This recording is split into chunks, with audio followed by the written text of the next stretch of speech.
Olga Skalska.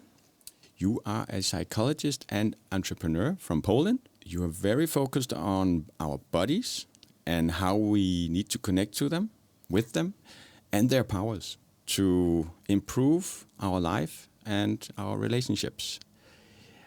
And you actually both work with individuals and companies. Yeah. You do something that I'm excited to join later. Yeah. A bit nervous. No, I'm excited. I'm actually very, very excited to see what that is.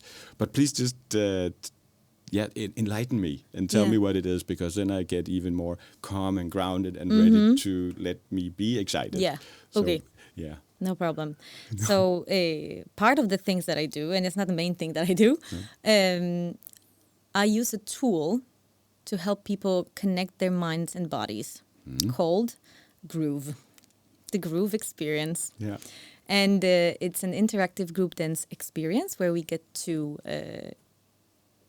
connect with the style and rhythm of a song, but we dance in our own unique way. So we get to unite as a group in that experience, but we don't follow any choreography. There is nothing to do right or wrong. We just be in that experience together, and we co-create it, which is very important to say. We co-create it. Yeah. I lead that experience, so I help people to, I facilitate it, make it easier for them to immerse themselves into that experience. But what they get out of it is their responsibility. So to give you a bit better picture, we gather in the room, 20, 25 people, sometimes more. It depends on the event, but usually here in Copenhagen, I have events for about 25 people. And we open the circle, we set an intention, what we want to maybe experience or what are we feeling, and we connect to our bodies in the present moment. Take a couple of deep breaths, then I explain a little bit what to expect, what's very common for people to fear, how to let go a little bit of expectations, what this class should give me, because we always have some expectations. And then we start slowly moving the body in the most authentic, intuitive way. Yeah. So without any agenda, we start listening to how our body wants to move. Yeah. And then the class is designed in a way to build up the intensity. Yeah. So we go from very slow meditative tones into a bit more upbeat tracks that help us shake the body to also move the energy that's in the body, and also to release some emotions, because emotions are energy in motion. So in order to release them, we need to let them go, like move them in the body. So that's why there is an important piece of the class that some tracks will be intensive, for you to get the body in the state of shaking and like intense movement. But that has a reason. When we engage the body into something, like when you put healthy stress on the body in this way, when we can calibrate it, because you don't have to, everything there is an invitation. You calibrate it yourself, how much you want to push. And when we do that in the safe way, the body learns that it's okay. I can put healthy stress on my body, and it can feel good afterwards. So then this is a healthy challenge. It's healthy stress. It's a healthy stress. On a Friday. On the Friday, yes. Yeah. So when we shake the body, it sends the signal to the nervous system to relax. Yeah. So afterwards we relax. So is that the intention? After a long week, it's shake Friday. Off the stress. Shake off the stress. Shake it off. Shake it off. Breathe. Connect with other people. Yeah. We self-regulate, meaning we work with our breath, with our posture, with our movement on our own. Yeah. But there is a plus. There is even more benefit of it when you're surrounded by other people, because that's how we co-regulate. Yeah. So other people help us as well to relax. When I speak with you and I look you in the eyes, I already feel better. Then I have some sort of connection. Yeah. And that is co-regulation. So we actually co-regulate right now. Yeah. Co-regulate. Co-regulate. Co-regulate. Yes. So I'm regulating myself to you and you to me. So we're co-regulating. Yes. Like that. We help each other feel safe. And then we're 20 or 25 people co-regulating each other. Yes. Oh. Yeah. Nice. Without even knowing. Some people don't know that this is happening, but we influence each other all the time. Yeah. So you can probably also know yourself that when you go to the room when people are stressed out, you get stressed out too, right? So it's contagious. It's the same way when you relax. When you go into the room when people are relaxed and well-regulated, then you feel, okay, I can chill. Yeah, exactly. Let's go chill. So it's kind of if chill. you're already, when you say the word out loud and you're meeting with your friends, let's go chill, you're already in that state. Yes. Let's go to a party, you're already going into that state. Yes. So now I'm excited about going to a groove where I can co-regulate with people I've never met, starting out with a meditational, nice and slow music, and it might end up pushing the roof.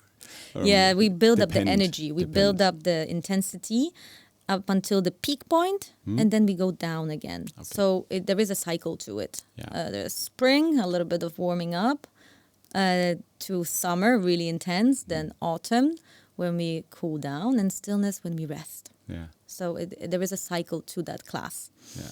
To let the body know that it's the cycle like in the nervous system. When you have something challenging, you prepare to that, and then you go, you do stuff, you intensify the experience.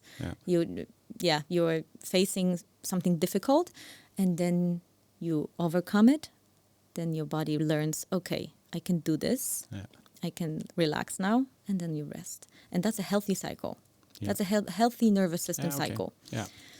The problem with today's world is that it's not a healthy cycle what we have. No, because that's the whole idea of the thoughts and the ideas and the conversations we had is why are we talking about having a dance and a groove on a Friday, going through this circle when we're sitting here talking about cyber and technology and all this.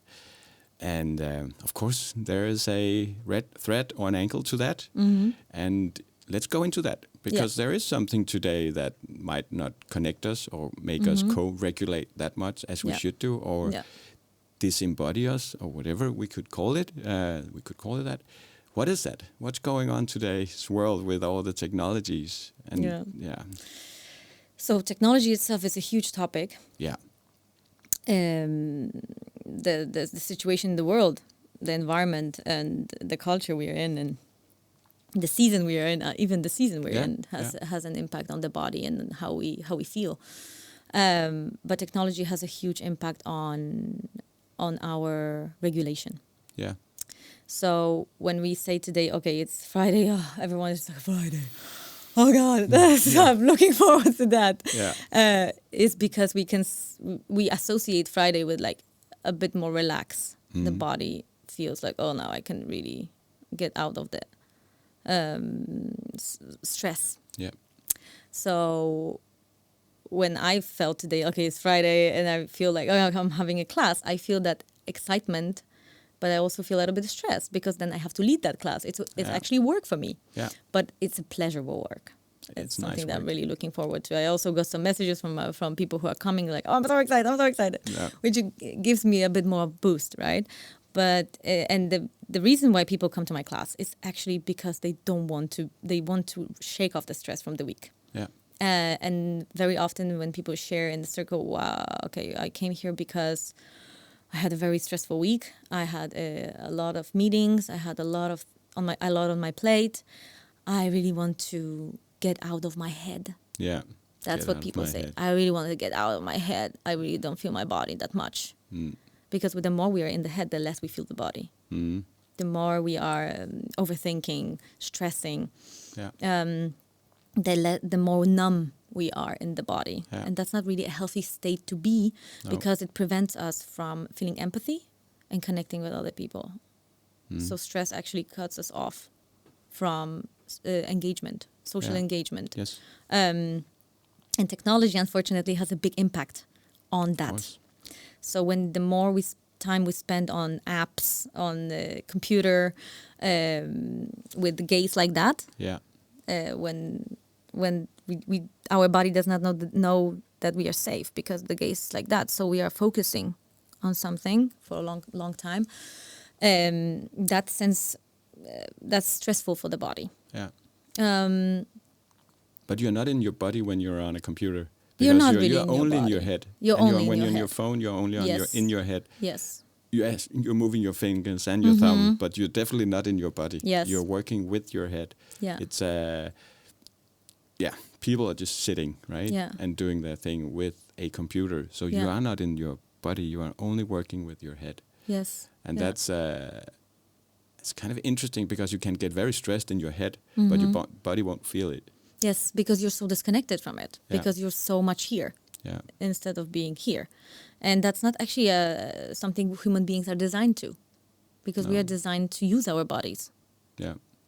Go hunt, prepare food, Yes. take care of babies and all of that stuff. Yeah. We're not designed, only the last 100 years we've been in that mode of being in the head or typing and being in one position.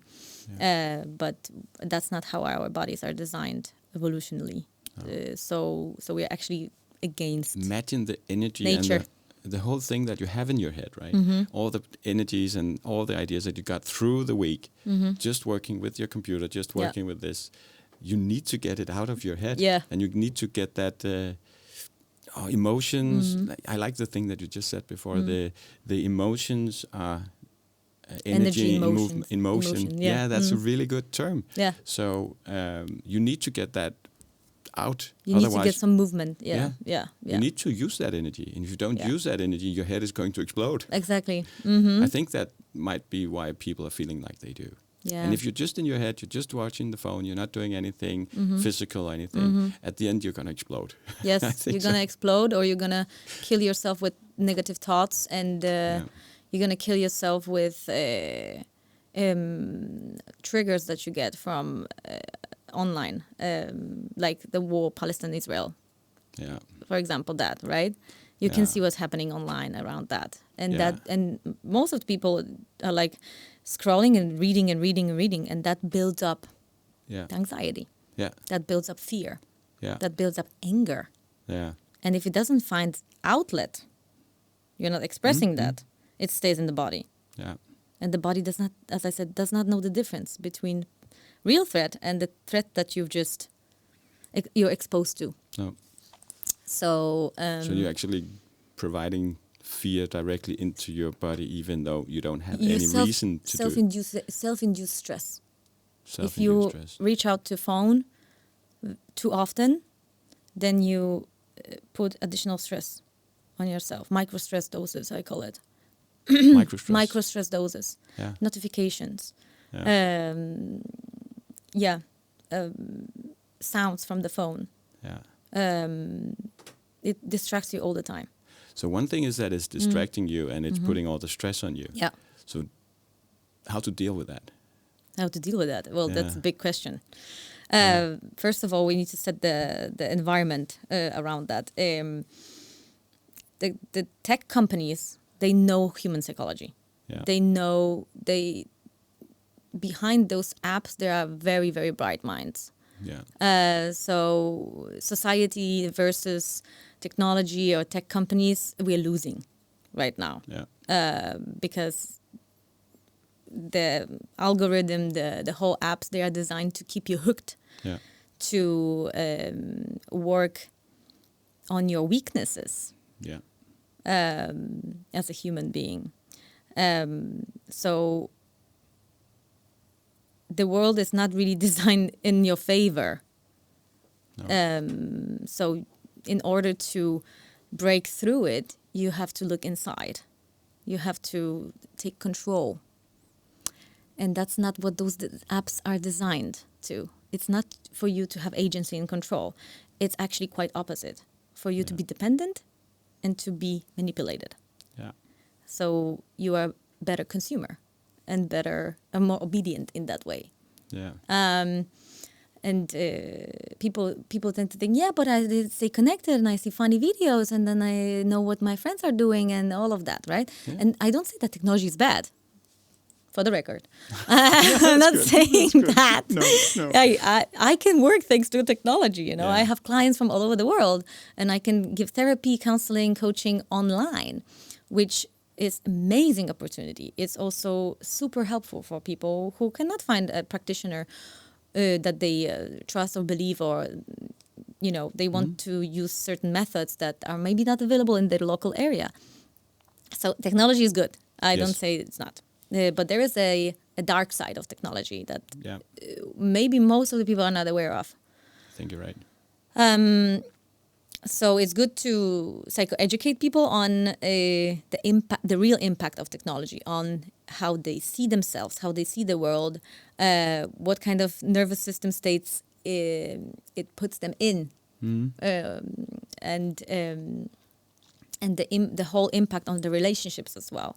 Yeah. So just to set the tone, technology is good, but there are also negative impacts of it, which is, for example, mood disorders, because you look at perfect, ideal lives of people, only perfect side of their lives, or fragmented picture of their life. Yeah.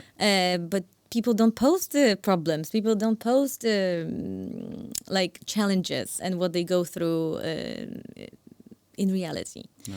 So you have this distorted picture of reality, but it's not real. It's just distorted.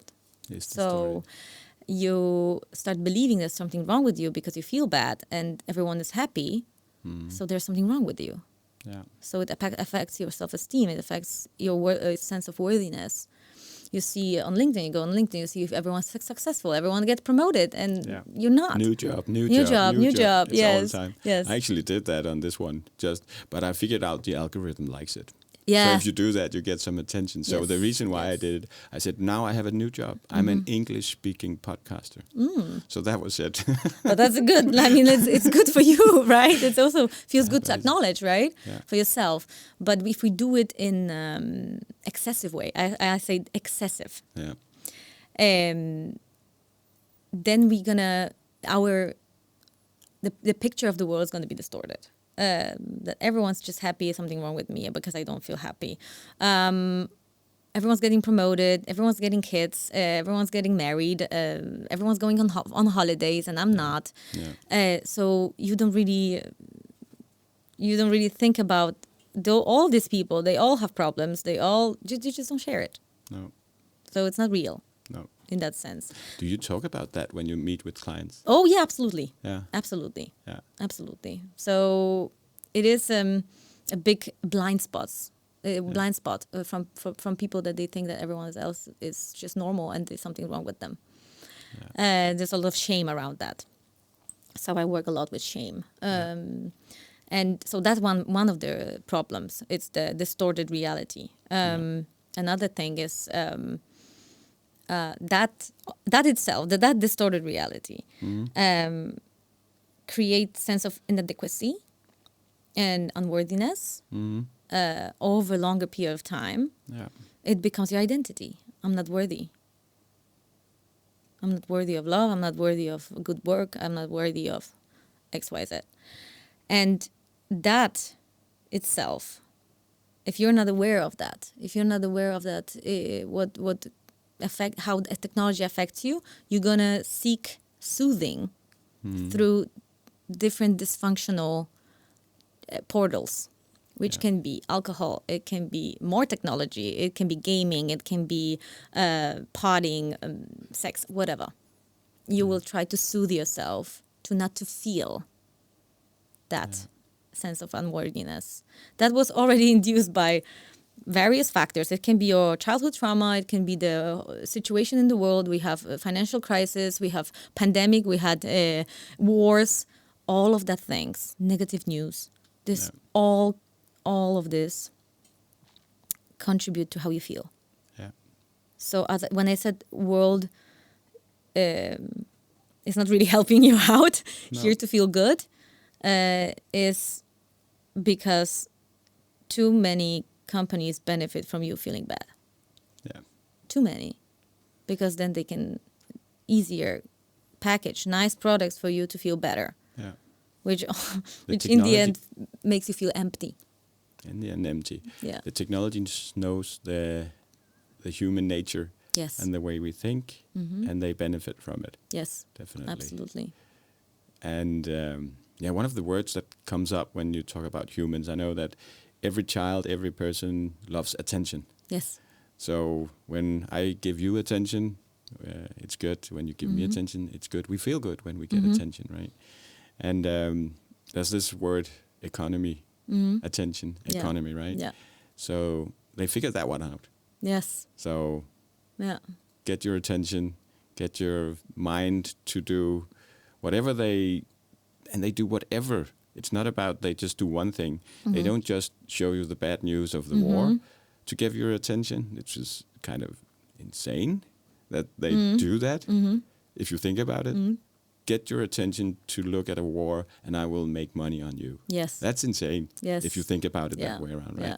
But the other way around where you're saying you're messing with people's feelings around the part of not feeling good enough because you see other people are doing a lot better.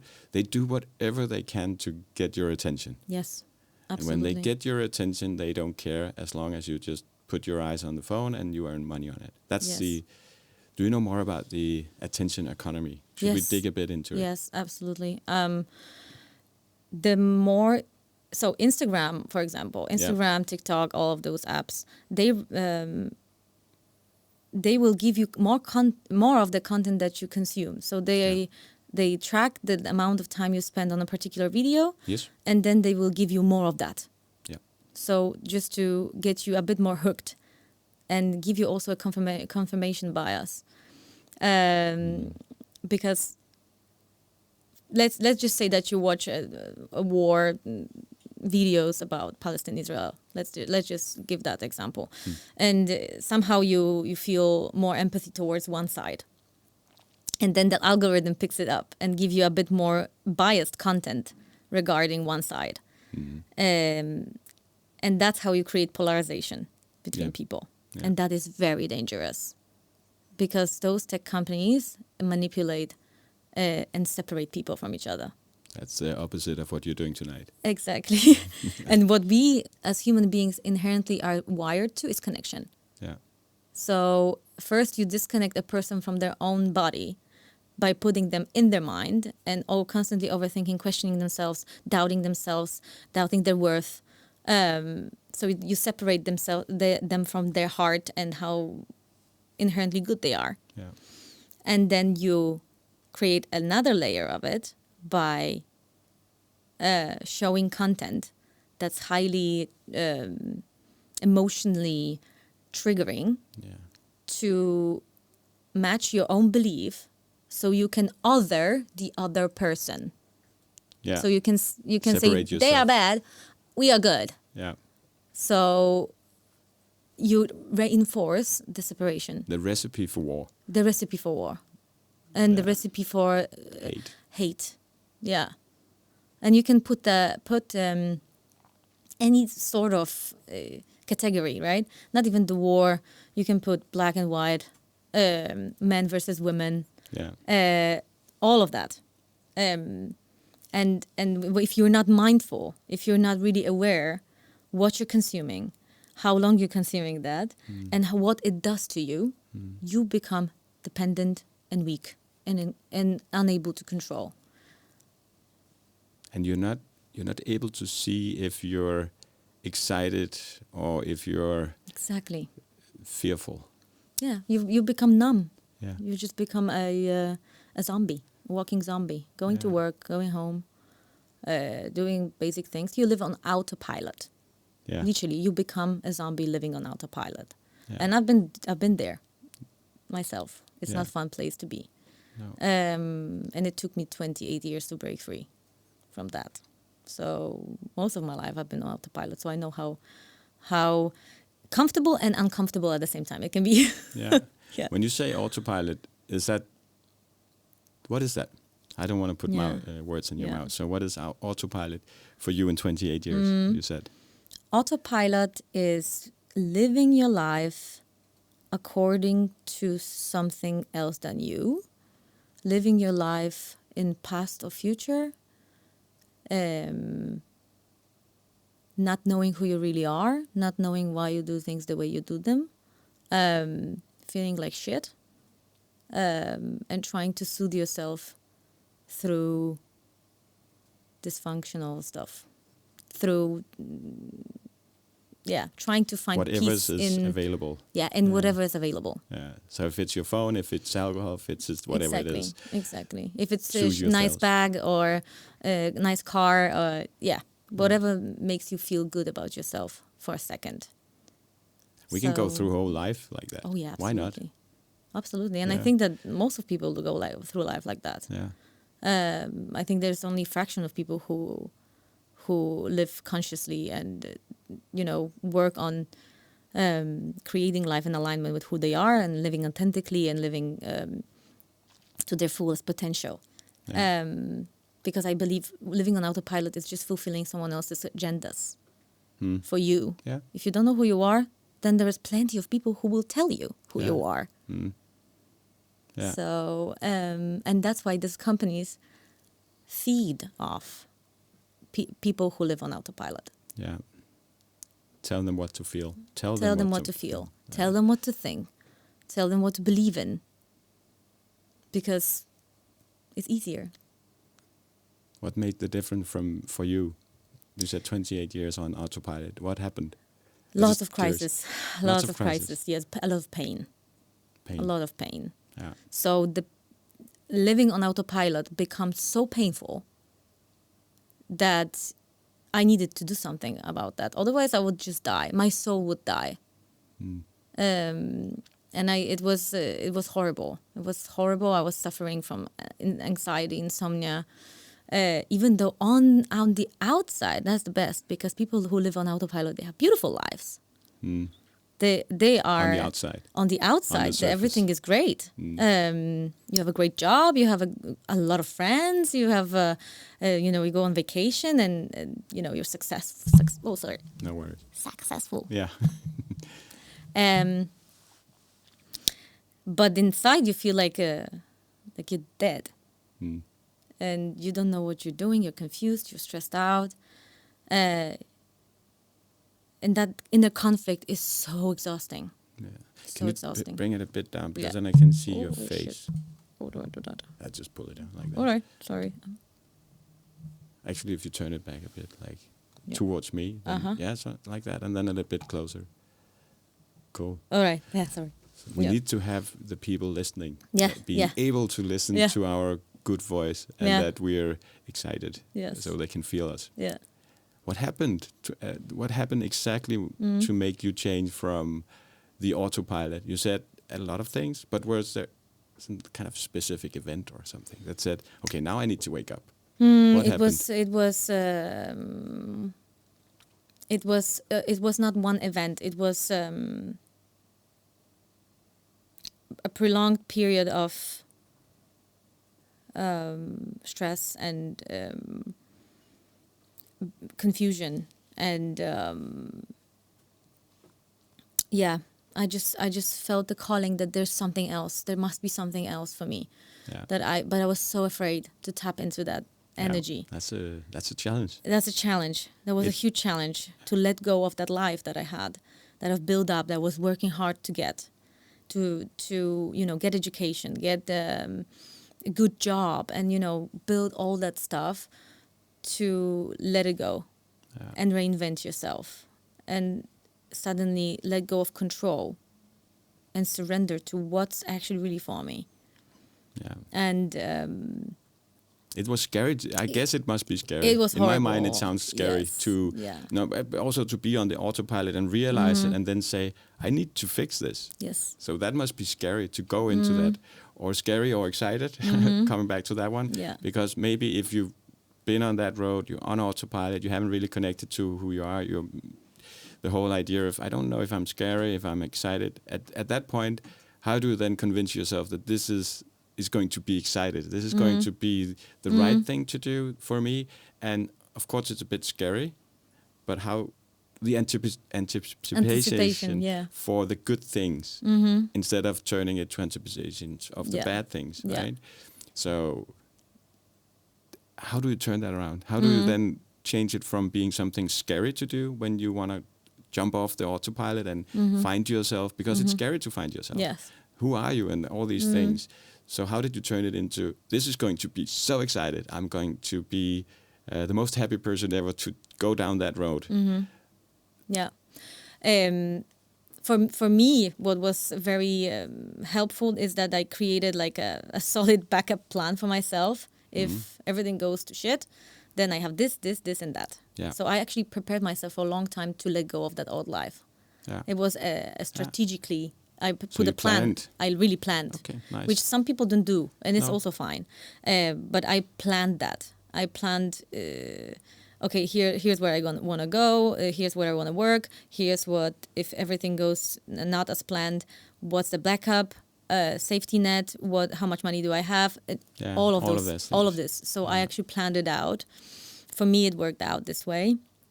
I don't like drastic changes because that puts you in a fight or flight state, also in survival, which I didn't want to be in. No. I wanted to like put a lot of changes, but to have also a safety net. Yeah. So for me, it worked this way. And a lot of hours of convincing myself and sitting with myself that connecting with I yourself. got myself, I got my back, connecting with my higher conscious self to trust that if it's not going to kill me, it's going to make me stronger. Yeah. So trust was the key. Trust that I can survive. I can go and explore. I can give myself permission. I can give myself permission to explore. Yeah. And I think that most of people don't give themselves permission. No. To go and explore. Don't you think they're afraid of exploring it? Mm-hmm. Yeah. Yes. Because there is a fear of also losing what you have. Yeah. Yes. But there's also fear of what's there. Yeah, exactly. Uncertainty. Yeah. We are not designed to like seek uncertainty. We like what we know. We like our nervous system likes repetitiveness and habits and what's familiar. Yeah. Unfamiliar is scary, even if it's good for you. Yeah. That's what I always tell the people when we work with nervous system with my clients, and I explain them how nervous system works and if they want to break free from something, if they are people pleasers or if they are self-abandoning. And that's why they end up in some toxic relationships, is because for your nervous system, you've learned as a child or as a teenager or whatever, something happened in your life that you believed that you're not worthy of love or that you are not worthy of having needs. So your nervous system learned my needs don't matter, and that's familiar for my nervous system. So when you have to speak for yourself, when you have to set a boundary, you will not do it because that doesn't feel familiar. That hasn't been praised, that hasn't been acknowledged by other people. So you've learned to go through life like that. Yeah. And that's what's familiar. But when you start regulating your nervous system to more rest and digest and planting new beliefs that I'm worthy of having needs, I'm worthy of healthy love, I'm worthy of speaking up, then your nervous system learns slowly that this is safe for me. This can be my new familiar. Yeah.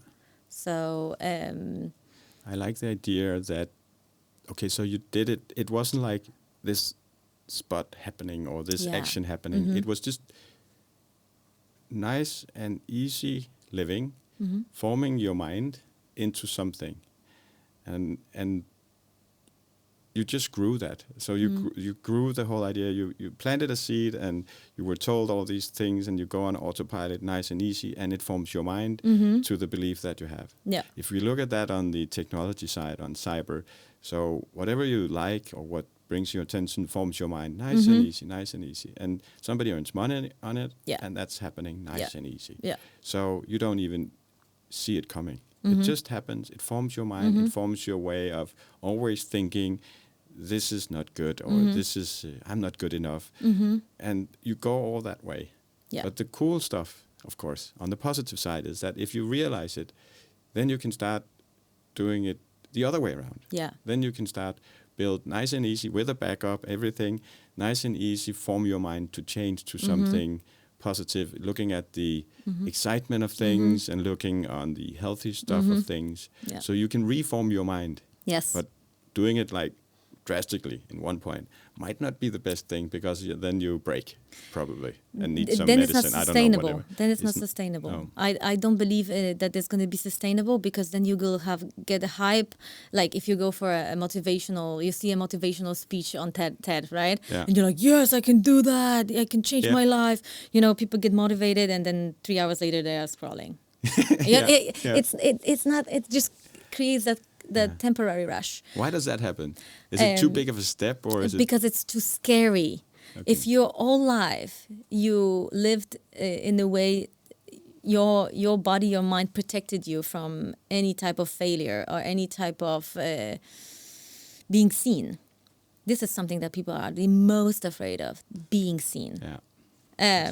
So if you operated like this all your life, not to go after what you really want, but just get this and that, and maybe you have a relationship, but it's just okay, but maybe you're not happy, but then you're just immobilized, because you're just soothing yourself with things that are not serving you, which perpetuate this unworthiness in you. Yeah.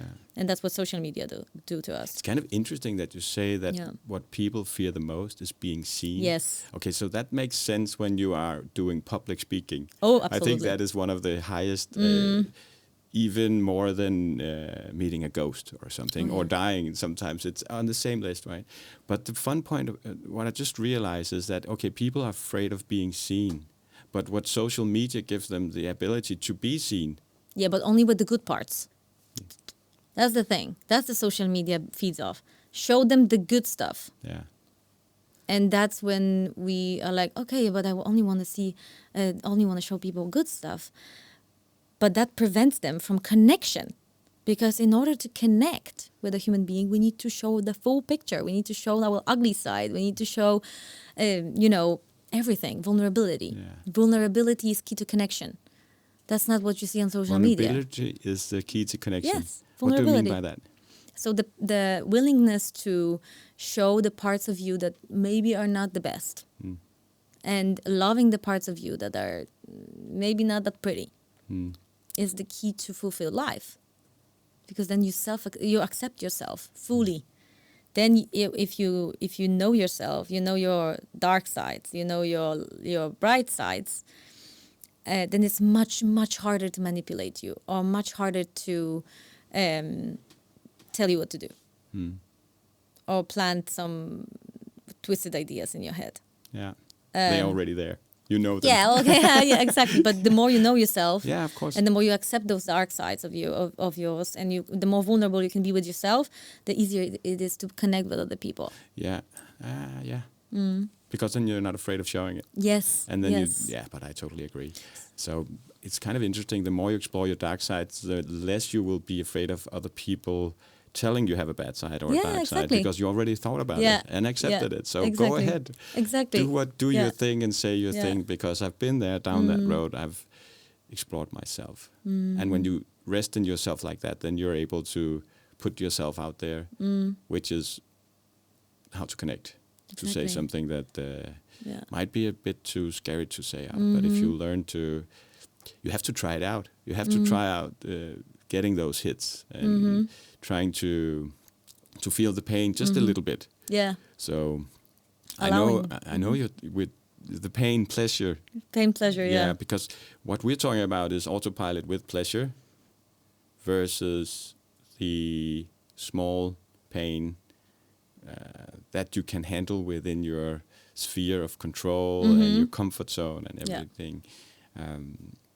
But that's the whole point of what we're talking about. It's the pleasure-pain part. And technology gives us nice gratification. It gives you an illusion of pleasure. Illusion of pleasure. Because it is short-term pleasure from a very deep-rooted pain that you add on by being sucked to that apps and believing that you're not worthy. So it gives you this short gratification. So whenever you feel bored or whenever you feel stressed out, you reach out to that phone, and that soothes you in some way or another. It does give you a distraction, so you don't feel uncomfortable feelings or whatever is happening really with you. Yeah. And I was sorry. I just thought of one thing. Imagine you're sitting watching a video. Yeah. Somebody's being killed in a war. And then 2 seconds later, it feels like, okay, you need a cat video. Yeah. So then you're looking at it. Okay, that's bad. I feel bad. And then a cat, oh, it's okay. Let's have a giggle. That's fine. Okay. Let's have a little giggle. That's insane. That's insane. If they actually think about it that way. Yeah. If they can figure out how you feel based on the content you see. Now that you kind of wonder if it looks at your facial expression, the camera. That would be insane, right? Yeah. I think they're thinking about that in the future. They want to get access to the feelings in your head. Yeah. So that they can give you the content that you need to be happy. Yeah. I think they're actually thinking about that. I don't know if it was Meta, Facebook, or whomever. It could be Elon Musk. I don't know about it, but he has Neuralink, right? But imagine that you're not only just sending your what do we call it? You're sending feedback into the phone by the way you scroll, how long time you look at a video, what kind of things you like, etc. But imagine that it can figure you out. It already does. Right? It already does. It already does. does. But imagine it if it actually got access to your brain information, so it could build you a new cognitive, really nice world of being. Yeah. Wonder if that is coming. I think it is. I absolutely think it is, because if algorithm can pick up on what emotion are you feeding in, what feelings are you the most hooked on, if it's anger or if it's sadness or if it's like something else, then it's going to give you more of that content to reinforce that. So when I said when you soothe yourself, when you're stressed out and you get that phone and you numb yourself, scroll and get your mind off of or whatever you feel in the body, you get distracted. It's just a short distraction, short gratification, but it does not solve your problem of feeling unworthy in the long term. It's actually adding on. So the pleasure pain here is actually very tricky because there's pain. It's just pleasure that is pain that's nicely packed. That's a good term. In pleasure. Yeah. I'll say that again. Pain nicely packed for you as something pleasurable or easy or light.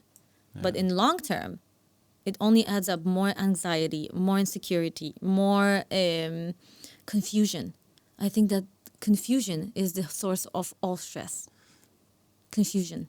Why confusion? Because you don't trust anything anymore yourself. You don't trust what you see on the internet. Because once in 1 second you see something about Gaza and then you see something else and it's contradictory. Yeah. You don't know who to trust anymore. You don't trust the media anymore. Don't, and then what happens? You don't trust other people. No. And with all the deep fakes and fake news. Exactly. Bringing on that one. That only perpetuates the separation. Yeah. You don't trust yourself, then you don't trust what you see in the world, you don't trust other people. Oh. So how are we going to live when we are wired for connection? Yeah. How are we going to build society that is, striving for something, for good stuff, that is helping each other, that supports each other, that, that Denmark, for example, it's a country where we have high trust. Yeah, but in States? Really not so much. In Poland? Where I come from. It's not that common, right? But the more you plant seeds or separate people, the less trust you have in the society. And the society, I don't have any data around that, but I've read the data that the societies who have the highest trust have the best economy, have the best education. Are the most happy people. They are the most happy people. Yeah. So technology and overusing social media is not really fostering that trust. No. It's fake. It's you can't trust it. You get confused. Yeah. You're getting disconnected. You're getting depressed. You're getting anxious. You get overstimulated. Yeah. There's so many things about it because you're talking about overstimulation. You're talking about fear. You're talking about not looking too not good enough, and you're also talking about confusion and don't know what to believe anymore. Yeah, I think I saw this one.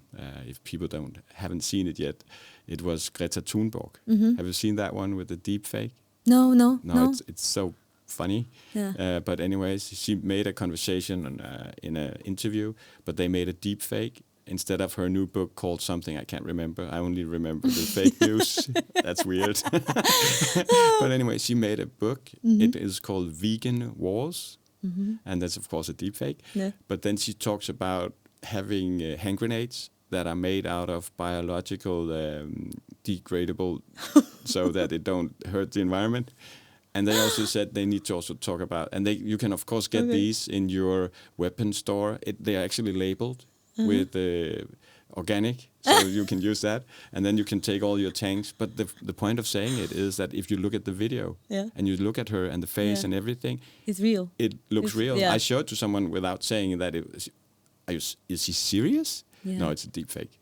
Oh, But that's something that if that happens with everything, right? You have deep fake on everything. You can't trust anyone. Yeah. You get disconnected. You can't trust anyone.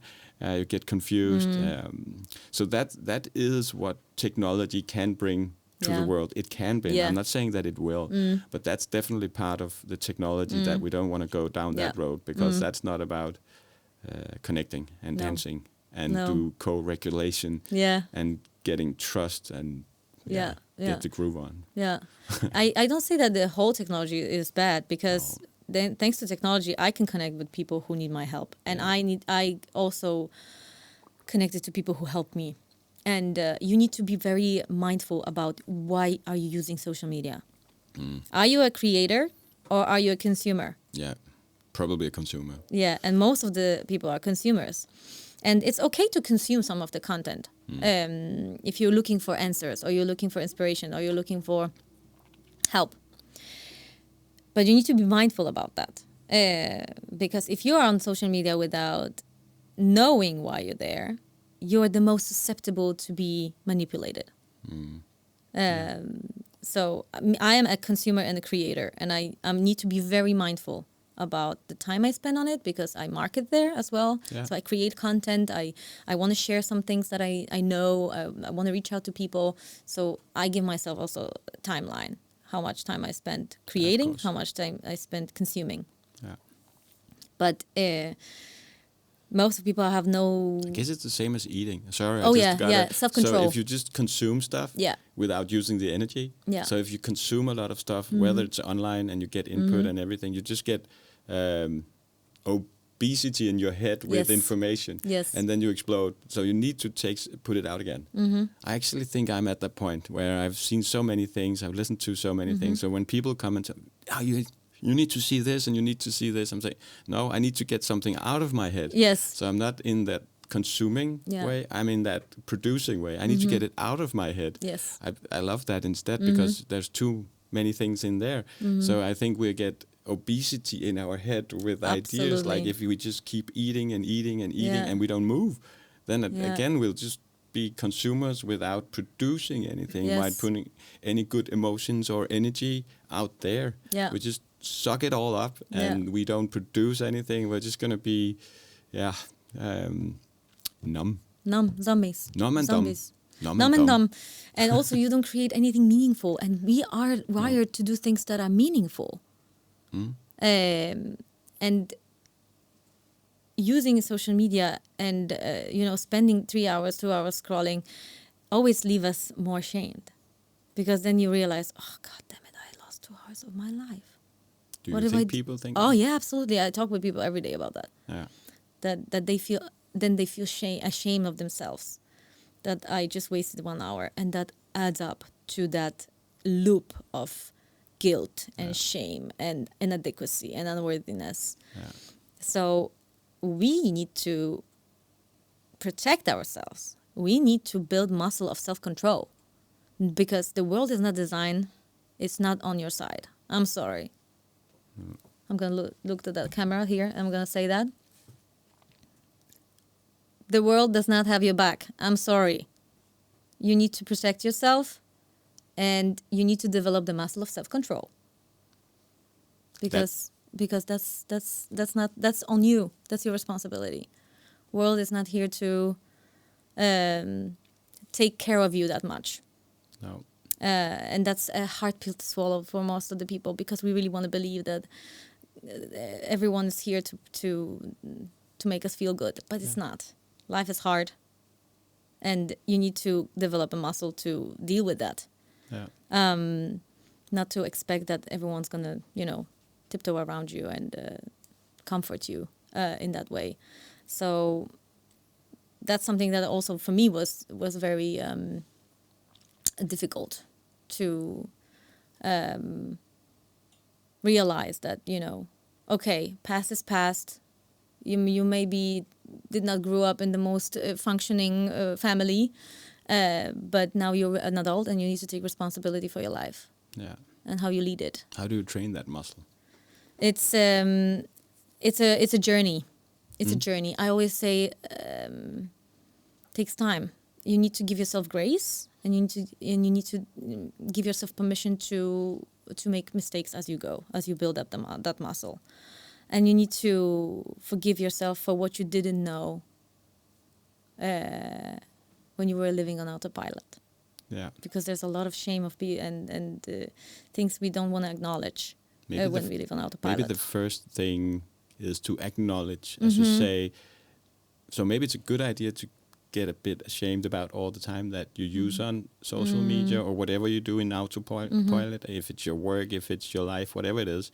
But the first thing is actually to acknowledge it. So maybe it is okay to be ashamed about it. It's okay to feel everything. Yes, exactly. That's the thing. And the idea of being ashamed, the reason why I'm asking is because I don't think that if you look at kids or teenagers, I don't think that they are ashamed of being on social media. I don't think they are in touch with their bodies. Correct, exactly. Yeah, but I totally agree. So you have to, you do it, and then when you hit that spot, when you wait, I'm ashamed of this. So maybe that's the first step of starting to realize you need to train another muscle. Yes. So that's the acknowledgement, like realizing it. Yeah. So we've been speaking for an hour now. Yeah. I just acknowledged that. All right. Realized that. Oh. So that's pretty cool. It went so fast. It is going so fast. But I think we touch about a lot of things about what the way that you think and the way you believe around things. And I think we're on the same page on the social media part. And I think also people are realizing that a lot. And we need to wake up. So sometimes we set an alarm to make sure that we don't fall asleep. Yeah. Just kidding. The thing is, you talked about, so we talked about the pain and the pleasure. Yeah. Right? We talked about acknowledging this. And I'm always trying to find a solution.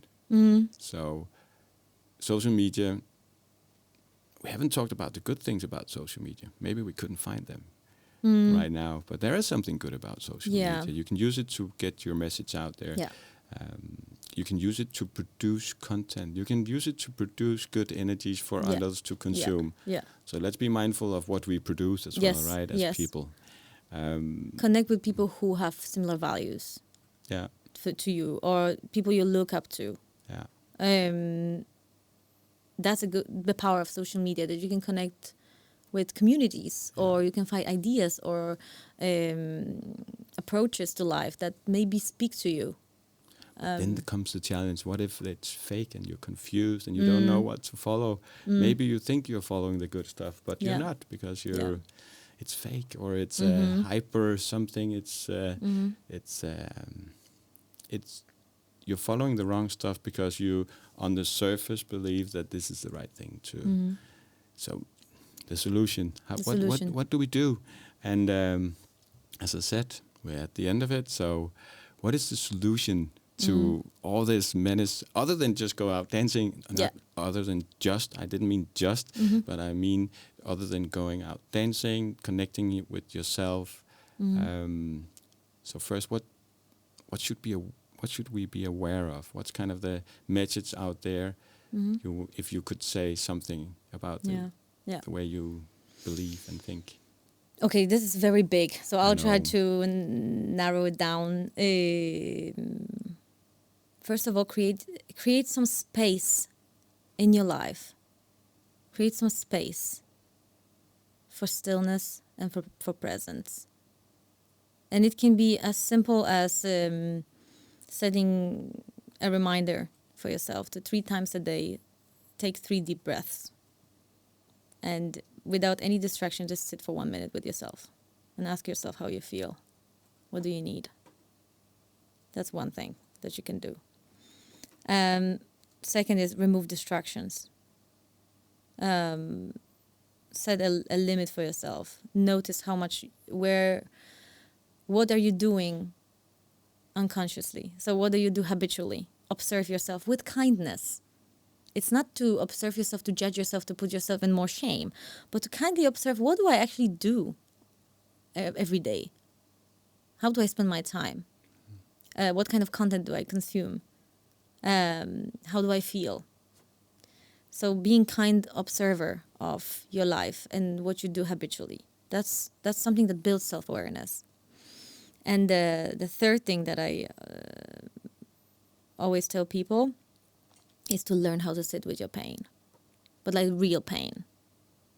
That's something that we all want to avoid: the pain, the unworthiness, the shame, the guilt. When you learn how to sit with your pain, it's not longer controlling you. You can befriend your pain, and that's something that I do in my work. I sit with people in pain, and I tell them that it's okay to go there. It's okay to see it, to let your dark parts of you be, and integrate them, like yin and yang. Yeah. You know, dark and light. To sit with the discomfort of whatever is present for you. Because this discomfort, the pain, tells you that something might be off balance in your life. And you trying to run away from it does not solve the problem. So if you have pain or discomfort or feelings, anything that's overwhelming, this will not hurt you.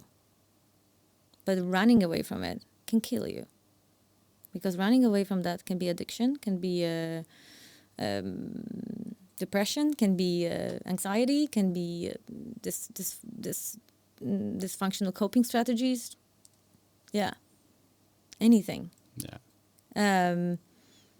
But once you learn how to sit with your pain, how to integrate the pain, how to feel your body, how to be a friend to your body, and stop operating only from your head, you will see how life can be pleasurable, like really pleasurable. Because you're no longer a slave of short-term gratifications, distractions. You're no longer a vulnerable consumer that just purchase stuff to feel good. Yeah. And then you can really form a life full of people who add value to your life. You can have a career that reflects your values. You can create more meaning in a sense. But when you avoid pain, when you soothe yourself with technology, with everything that's outside of you, then you're even more stressed out. Yeah, you lose then yourself. You're very vulnerable to be controlled, to be dependent, to be taken advantage of. Yeah. Yeah. That was good last 3 minutes of the meaning of the whole thing. Yeah. Thank you, Olga, for joining us. I think it was really, really interesting, and I have felt really good during the whole conversation. Me too. And I hope that people listening to this also felt that it was a good and nice and pleasant conversation. So thank you for joining us. Thank you for inviting me, and thank you for giving me the opportunity to connect with you in that room. and hopefully you can join my class. I will. I will. And then you can feel for yourself the power of taming your pain, Your fear. It's excitement. It's about connecting. And connecting to other people as well, maybe in a way, or allowing yourself to be in the room with other people, because it's not always about you can get connection right away. No, because you've been so disconnected from yourself, then it will be very hard to even sit with yourself. What about connecting with other people? That's also very difficult. Yeah. So it depends on the severity, right, of the disconnection. But it's a good Olga, training. You can speak forever. I know. And I love it. It's great. Thank you for coming. Thank you. Thank you for having me. See you out there, and looking forward and being excited to connect with you again. Yeah. So, cool. Thank you. Thank you so much. Pleasure.